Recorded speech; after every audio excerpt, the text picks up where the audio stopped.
But he, Siddhartha, was not a source of joy for himself. He found no delight in himself. He walked the rosy paths of the fig tree garden, sitting in the bluish shade of the grove of contemplation. He washed his limbs daily in the bath of repentance, sacrificing the dim shade of the mango forest, his gestures of perfect decency, everybody's love and joy. And yet he lacked all joy in his own heart.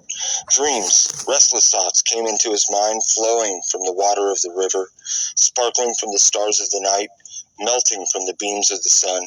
These dreams came to him, and a restlessness filled his soul, fumed from all of the sacrifices, the breathing forth of the verses of the Rig Veda. They were infused into him, drop by drop, the teachings of the old Brahmins. Siddhartha had started to nurse this discontent within himself. He started to feel that the love of his father, the love of his mother, the love of his only friend Govinda would never bring him any joy, would never nurse him, feed him, or satisfy him.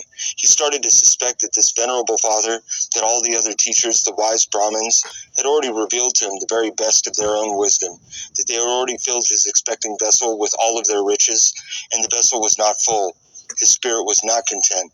His soul was not calm. His heart was not satisfied. All of these sacrifices, the ablutions, they were good, but they were only water, and they did not wash off his sin. They did not heal his thirst in spirit. They did not relieve the fear that filled his heart. The sacrifices, all of the invocations of all the gods, they were most excellent, but was that it? Did the sacrifices even provide any kind of happy fortune? And what about all the gods? Was it really Prajapati who had created the very world? Was it not Atman, he, the one, the singular? Were not the gods just creations created by me, by you, subject to time, to dust, to mortality? Was it not therefore good or right or meaningful? And was not the highest occupation only to make offerings to these gods? For whom else were offerings to be made? Who else was to be worshipped but him, the one, the Atman? Where was Atman to be found? Where did he live? Where did his eternal heart beat?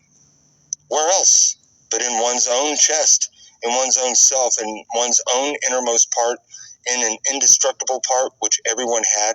But where? Just where was this innermost part, this ultimate peace? It wasn't flesh, was it? Or bone. It was neither thought or consciousness. The wisest ones would teach this. So where was it then? To reach this very place, the self, the deep innermost, the Atman, there was another way, which was worthwhile. Really? Alas, nobody ever showed him this way. Nobody seemed to know it. Not even his father. Not even the oldest of the teachers.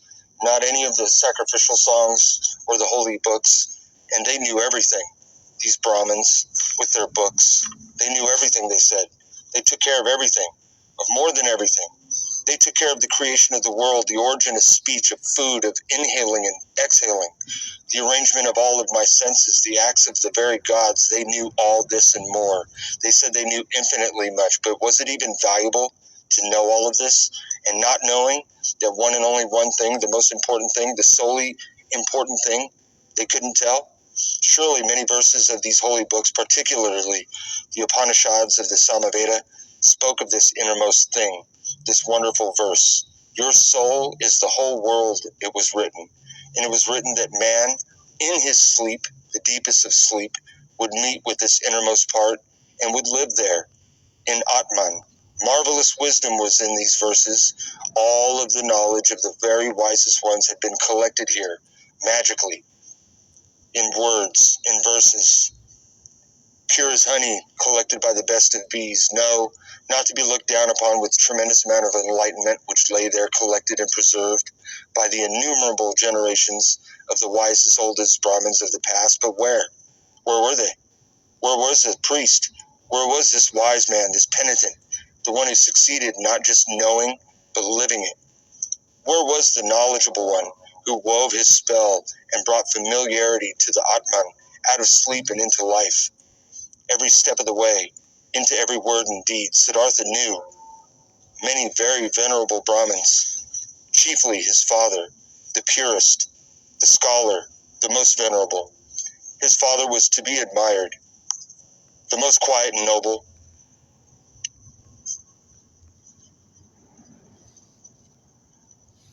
His thoughts lived behind his brow, but even he who knew so much, did he even live in blissfulness? Did he have any peace? Was he not just another man, searching, always thirsty? Did he not again and again and again have to drink from these holiest of sources, the water? He was just a thirsty man from the offerings, from his books, from all the disputes and arguments with the Brahmins. Why did he, who was most irreproachable, have to wash off his sins, of which there were none, striving for a cleansing every day, over and over and over again? Was it not Atman within him, the pristine source springing from his heart? He had to find it, said Siddhartha, the pristine source in his own self. He had to own it. Everything else was just vain, searching, a detour, getting lost in life. These were Siddhartha's own thoughts. This was his own thirst. This was his own suffering. Often he spoke to himself from a Chandogya Upanishad, the very words, truly, truly is the name of the Brahman, Satyam. Verily, he who knows such a thing will enter the heavenly world every single day. Often it seemed very near to him, the heavenly world, but he never even reached it, never completely. He never quenched his ultimate thirst, and among all the wisest and oldest of men he knew, whose instructions he had received, all of them had nothing, who reached it completely, the heavenly world, quenching his own thirst, this eternal thirst. Govinda, Siddhartha spoke to his friend. Govinda, come with me. Sit under the banyan tree and let's practice meditation. They went to the tree and sat down. Siddhartha here, Govinda 20 paces away. And when putting down, he began to speak Om. Siddhartha repeated this verse. Om is the bow. The arrow is soul. Brahman is the arrow's target, this one that should be incessantly hit. And after the usual time of exercise of meditation, Govinda rose. The evening had came. It was time to now perform the ablution for the evening. He called Siddhartha. Siddhartha did not answer. Siddhartha was sitting there lost in thought, his eyes fixed towards some very distant target, the very tip of his tongue protruding just a little bit between the front teeth. He even seemed not to breathe at all. And thus he sat, wrapped up in his contemplation, thinking Om, his soul leaving as a Brahmin as an arrow. Once the Samanas had traveled through Siddhartha's own town, these ascetics on a pilgrimage. They were skinny, 3 of them, withered. They weren't old or young, covered with dust and blood, naked almost, scorched by the sun, surrounded by loneliness and strangers. They were enemies to the world, strangers and jackals in the realm of humans. And behind them blew a hot scent, a scent of quiet passion, of destructive service, of merciless self-denial.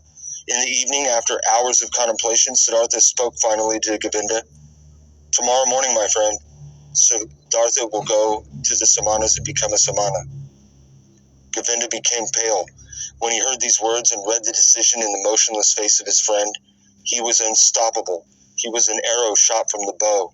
Soon, and with the first glance, Govinda realized, it's now beginning. Siddhartha is beginning his own way.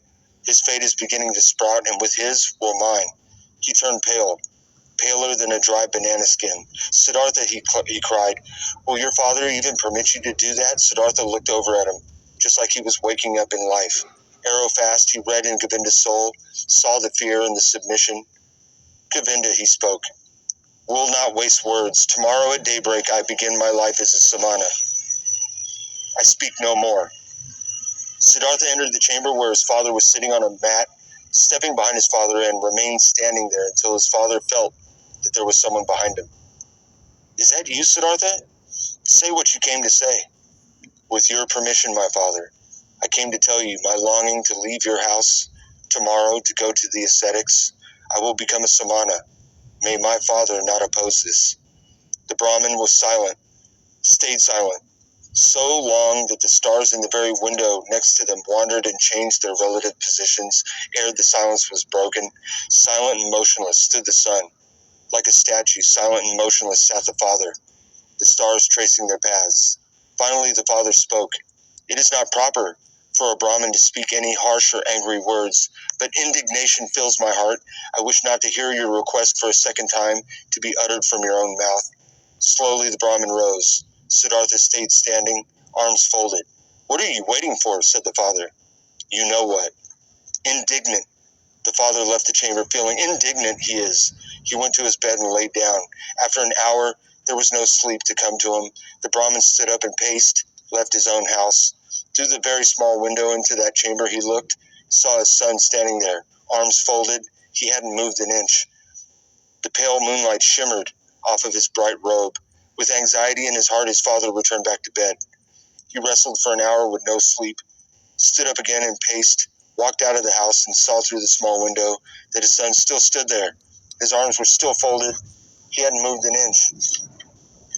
Worry filled his father's heart, and he went back to bed, wrestled with lack of sleep, and came back after an hour, after 2 hours, looked through the window, still saw Siddhartha standing, hadn't moved an inch, came back hour after hour, silent, looking back in the chamber, filling his heart with anger, unrest, anguish, sadness.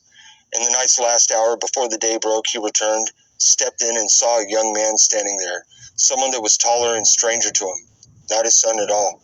Siddhartha, is that you? What are you waiting for? You know what? Will you just stand there, always, waiting until it becomes morning, noon, and evening again? I will. Will you not become tired, Siddhartha? I will. Will you not fall asleep? I will not. Will you not die, Siddhartha? I will. Would you rather do that, die, than obey your own father? Siddhartha always obeys his father. So you're going to abandon your plan then? Siddhartha will always do what his father tells him to do. The first light of day broke. The Brahmin saw that Siddhartha was trembling in his knees, but his face showed nothing. His eyes were still fixed on a distant spot. His father realized that even now, Siddhartha was gone. He had no longer dwelt within this body, in his own home, that he had already left. His father touched Siddhartha's shoulder. You will go into the forest now to be a samana. When you have found blissfulness, come back and teach it to me. If you find disappointment, return and let us once again make offerings to the gods. Go now, kiss your mother and tell her what you've told me. But for now, it is time for me to go to perform the prayers and ablution. He took his hand off the shoulder of his son and left. Siddhartha wavered. He tried to walk. He put his limbs back under his own control and bowed to his father, went to his mother and did as his father said to do. He lifted his stiff legs in the first light of the day, the town still quiet, and a shadow rose near the very last hut. There was someone crouching there, someone who joined the pilgrim. Govinda! Govinda, you have come. I have come, said Govinda.